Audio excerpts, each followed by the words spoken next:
O programa CPT de hoje é especial.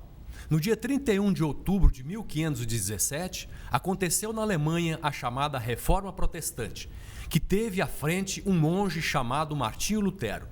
Em 2017, portanto, os mais de 70 milhões de luteranos espalhados pelo mundo vão festejar os 500 anos desse acontecimento.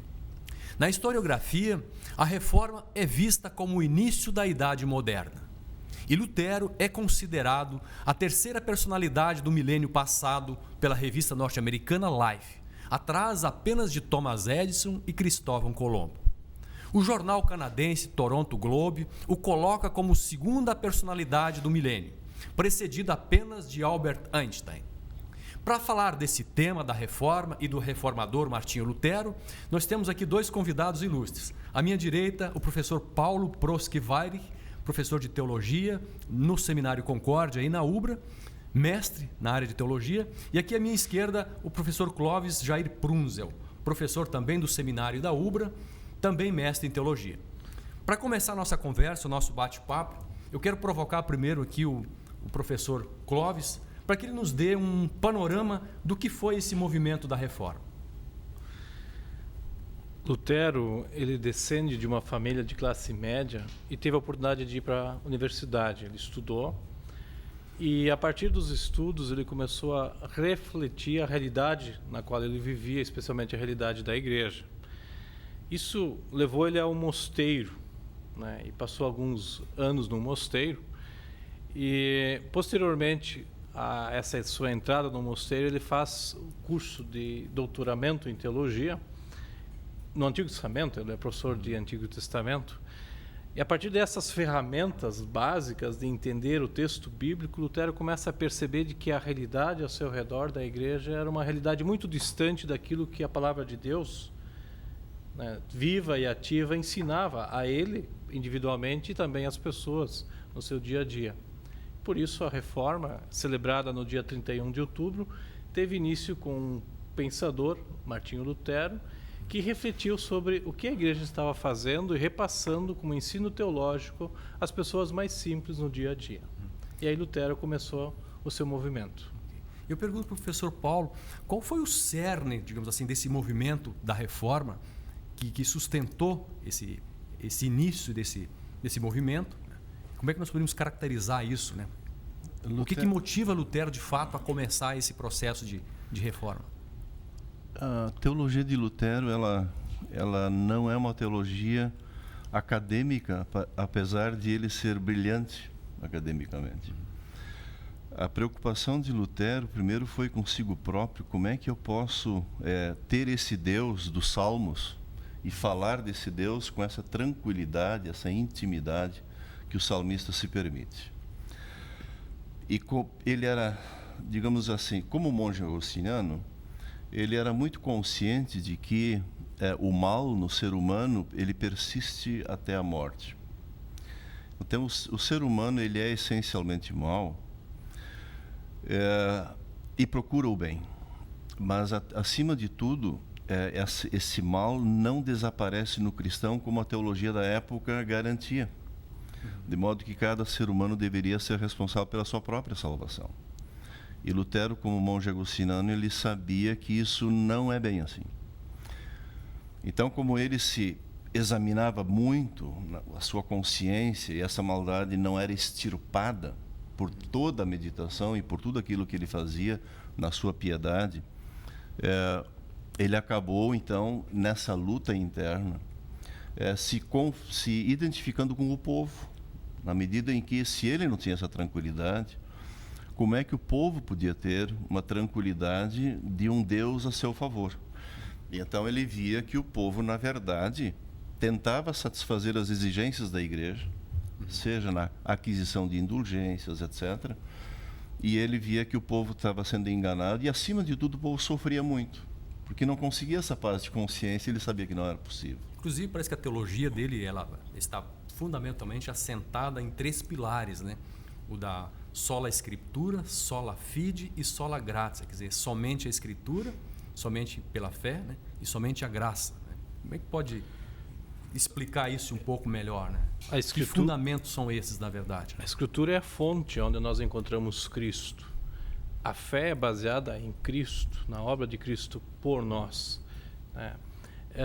E a graça de Deus que nos é dada é gratuita, ela não tem preço. Não precisa pagar por ela. Não é com ouro, que é o diferencial, nem com... né, disso. Lutero diz, não é com ouro nem com prata, mas é com o santo e precioso sangue de nosso Senhor Jesus Cristo que nós ganhamos essa salvação. Então Lutero coloca fora do ser humano a justiça de Deus, como o professor Weyrich explicou. Ele coloca ela em Cristo, que é dada para o ser humano. Cristo se torna o meu Senhor e meu Salvador. E isso Lutero descobre em cada página das Escrituras. Como professor de Bíblia, ele começa a cavucar e percebe que aquela ação de Deus lá no Antigo Testamento serve para nós hoje. Quando ele lê, por exemplo, a história de Abraão, quando ele vê os pecados de Abraão contra Deus, ele vê a forma como Deus agiu graciosamente com aquele pai da igreja. Então, esse Lutero nós percebemos quando lemos os seus escritos, né? E ele nos ajuda a ver desta forma um Deus gracioso em Jesus Cristo. Aliás, o próprio movimento da Reforma teve também como aliado o surgimento da imprensa, né? Tem Gutenberg lá em 1554, que é todo um processo de impressão que a partir dali... Acho que esse é o grande diferencial da Reforma, que qualquer manifestante daquele período que se contrapusesse a algum dogma ou coisa parecida era julgado e às vezes era levado à fogueira, né? Mas com o surgimento da imprensa, no meu entender, foi o momento em que os seus escritos, o seu pensamento não fica restrito ao seu universo, mas se espalha pelo mundo numa velocidade extraordinária, né?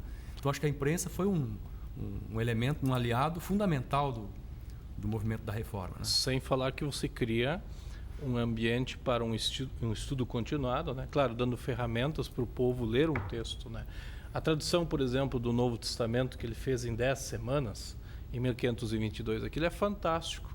Transformou um texto na língua grega, na língua do povo, na língua alemã, né? E o Novo Testamento é o grande consolo e o conforto de Deus para com o ser humano pecador. Os debates eram com os teólogos, mas no debate ele defendia o direito do povo ter acesso à convicção da paz com Deus. Então, nesse sentido, se foi uma genialidade ou foi seu amor pela palavra ou pelo povo, esse conjunto, criou nele essa ânsia de aproveitar tudo. E o que não existia, ele acabou inventando. Tanto assim que se diz que a língua alemã, o povo alemão, surgiu a partir da tradução da Bíblia em Lutero. Perfeito. Acho que é aí que nós podemos enfocar também, acho que um detalhe assim, muito importante nessa relação, essa preocupação do Lutero com o receptor da mensagem, né? Aliás, eu me equivoquei antes quando eu disse que Gutenberg inventou a prensa nos tipos móveis em 1550, foi 1453, 1454. Então, acho que essa preocupação na tradução da Bíblia, eu sou um estudioso da área da comunicação e percebo assim que surgiram movimentos posteriores, por exemplo, na Inglaterra, especialmente na escola de Birmingham, que fala dos chamados estudos culturais, que descobrem na década de 60 os chamados estudos de recepção.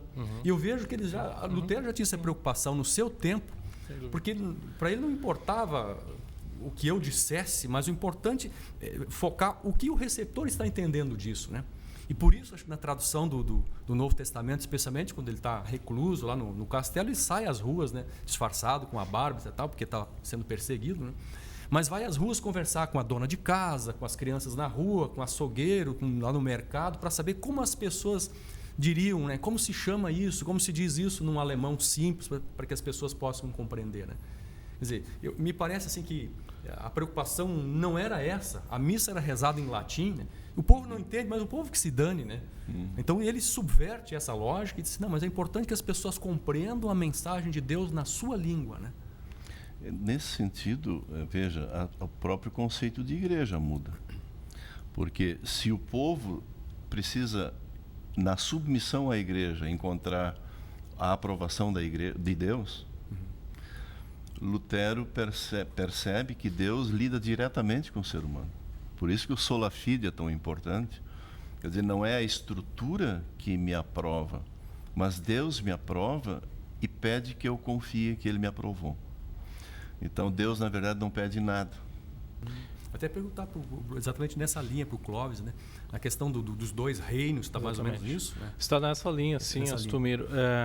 A certeza da salvação, como ela é fora de nós, ela é em Cristo, e aí o conceito de igreja se aplica em Lutero quando ele identifica a palavra e os meios de como Cristo se revela a nós, né? E em Lutero é batismo e Santa Ceia, e essa é toda uma teologia que se redescobre, que a igreja cristã sempre enfatizou e que havia se perdido, né? Então eu tenho a certeza subjetivamente da minha fé em fatos objetivos. Esse é o reino da mão direita de Deus. Deus age em Cristo em meu favor e eu encontro isso na igreja, não numa instituição, numa construção apenas. E o reino da mão esquerda é o meu campo de atuação, onde, como filho amado por Deus, eu amo o meu próximo. Uma das figuras mais bonitas para representar isso é a pintura do Lucas Cranach, é um pintor colega de Lutero, vizinho de porta, inclusive, que transformou essa mensagem em figura, em imagem. Uhum. E ele descreve os luteranos trabalhando na vinha, cuidando do jardim, das coisas do dia a dia, que é isso que, digamos assim, Deus colocou na responsabilidade do ser humano. Não buscar sua salvação, como a igreja até então fazia, né? O ser humano lutava para se salvar, e Lutero cuidava do jardim. Né? Não sei se é de Lutero, mas alguém disse que Lutero tenha dito, né, se hoje fosse meu último dia de vida, eu faria o quê? Né? Plantaria uma macieira ou algo parecido. Né? Então, esse campo de atuação está muito claro em Lutero. E aí muda o mundo. Né? O enfoque agora, a responsabilidade do ser humano é cuidar, né, no caso de pais dos filhos, por exemplo, ou do patrão em relação aos seus empregados, tem uma responsabilidade social e civil maior. Né? Essa é a vocação cristã, esse é o cuidado, isso dá sentido à vida. Então eu queria que você sintetizasse, assim, dizendo assim, qual a relevância da reforma de fato hoje para o nosso tempo? Digamos, uma coisa que a mim toca muito em Lutero é quando ele, por exemplo, escreve ao seu eleitor, o governador, né, seria o caso, quando ele está muito doente e o medo da morte está próximo. Então, nesse sentido, ele diz para o Frederico Sábio, Frederico, quando eu te vejo aí no leito sofrendo, eu vejo os olhos de Jesus olhando para mim. Essa percepção de que esse Jesus não só sofreu por nós, mas ele é nosso parceiro mais próximo e mais íntimo no sofrimento, que conhece o sofrimento, e na medida em que nós precisamos do sofrimento e precisamos dele também para a humilhação nossa, da nossa soberba também, mas nesse sentido, essa intimidade com Cristo que nós adquirimos na Santa Ceia, quando recebemos seu corpo e seu sangue. Então, esse partilhar da divindade de Cristo e do sofrimento de Cristo, e ele nos dar a sua divindade e partilhar o nosso sofrimento. Então, nesse sentido, eu vejo assim em Lutero uma percepção da Escritura Sagrada que só ele soube buscar de volta, né, do Novo Testamento e do Antigo Testamento, e dar ao sofredor essa companhia divina. Então, se Cristo está tão próximo no sofrimento, nós também queremos saber que Ele está conosco na alegria. E se nós queremos medir as coisas, o nosso sofrimento é muito pequeno e passageiro para ser levado, né, a uma revolta contra Deus. Porque nós temos muito mais compartilhamento da divindade perfeita de Cristo em momentos de alegria, em dias e anos de felicidade, que realmente a fé cristã, ela se tornou de novo uma fé consoladora, de um Deus até parceiro. Eu gostaria de provocar o professor Clóvis sobre a questão da educação, né? O que Lutero trabalha, qual a sua visão? Hoje a gente sabe, obviamente, que todos os grandes problemas dos países decorrem de falta de investimentos na educação. Parece que ele viveu um contexto em que havia também um pouco investimento e uma visão muito tolhida, muito restrita em relação à educação. O que ele mudou efetivamente no aspecto da educação? O fato de ser professor universitário e de ver as necessidades do povo no seu dia a dia fez com que Lutero trabalhasse por um período de mais ou menos 10 anos implementando um sistema educacional visando as pessoas simples e os filhos dessas pessoas, né? Então, por exemplo, um dos últimos textos que ele publicou especialmente para a educação, que é o Catecismo, um resumo das Escrituras, que desse uma visão do mundo para as pessoas, né? O Catecismo não é um material só para a igreja, ele é escrito para ser trabalhado e ser reestudado no âmbito da sociedade como um todo, né? Lutero pega a palavra de Deus e transforma essa palavra num mecanismo simples e direto, onde as pessoas podem memorizar, ter consigo, carregar essa palavra e interpretar a vida e dar sentido à vida. Isso era educação para Lutero. Então ele estimula, por exemplo, o uso de línguas, né? Claro, Lutero é o pai da língua alemã, mas ao mesmo tempo ele queria que as pessoas soubessem bem latim e até grego e hebraico, que são as línguas da Bíblia. Claro, hoje é difícil nós termos isso só no curso de teologia, mas para Lutero isso era fundamental, porque muito vem dessas línguas, né? E Deus falou nessas línguas também. E isso faz com que o processo educacional de Lutero dá sentido e também proporciona uma releitura da realidade. Quando você tem certeza da verdade, que é Cristo, nós estamos livres. E essa liberdade vem através de um conhecimento não só teórico, mas vivenciado no coração. Por isso, toda a teologia de Lutero pode ser chamada teologia do coração. Onde é que está teu coração, ali está teu Deus, diz Lutero. Mas na questão da educação não tem também a preocupação dele em fazer com que as mulheres também possam frequentar as escolas? Que não era hábito no período, né? Me parece que a mulher ficava em casa. A própria casa de Lutero é um receptáculo, né, de pessoas que estão estudando na universidade, né? A esposa dele tinha um pequeno alojamento, ela recebia, e Lutero passava o maior tempo com seus estudantes. Não se tem relato de mulheres participando daqueles encontros, mas sem dúvida. Ele dizia que a mulher dele era doutora em teologia, a melhor doutora em Wittenberg naquele contexto, né? O papel da mulher é fundamental. Valorizando esses aspectos básicos da estrutura do ser humano e das suas relações, Lutero então levou seu programa de educação a vários setores da sociedade, né? Nós temos economia, por exemplo, né? Lutero questionou muito o que se fazia com empréstimos a juros orbitantes, né? Nós temos um sistema, usura, né?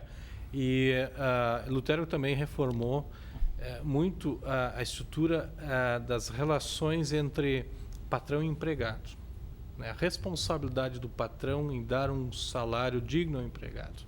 Isso até ele cobrou do seu patrão como professor universitário, né? No momento em que ele tem uma esposa e filhos, ele precisa dar dignidade, né, nas relações. E isso é uma arte. Nós poderíamos puxar aqui a música, a pintura, né, o uso de um texto que reflete bem a sua expressão teológica e clara da vida, né? A música em Lutero é, sem dúvida, o seu segundo canal de propagação dessa verdade, né? Ele mesmo escreveu 37 hinos, exatamente, parece, né? Exatamente. Ele senta compositor também, né? Senta com seus filhos, né? Claro, não tem fogão a gás ou assim, né? Um aquecedor, mas senta e produz uma série de hinos que se tornam célebres e usados até hoje pela igreja, até pelo mundo, cantando as obras de Deus, né? Ok, acho que teria ainda muitas outras coisas a falar, mas nós temos que encerrar por aqui o programa, e eu quero agradecer muitíssimo, né, o professor Paulo Vares, né, pela sua gentileza de comparecer aqui para conversar conosco. Prazer. Agradecer muito ao professor Clóvis Prunzo também, por estarem aqui dividindo esse momento e compartilhando esses conhecimentos e refletindo um pouquinho sobre a reforma luterana. Que a gente possa ter aprendido também, né, com essa nossa conversa, com esse bate-papo descontraído, muitas coisas que venham incidir também na nossa vida pessoal, no aspecto da ética, da vivência cristã, e que a partir daí a gente possa construir cada vez mais um futuro que se pareça com a esperança que todos nós temos. Muito obrigado, o CPT agradece também a sua audiência e nos vemos no próximo programa. Até lá.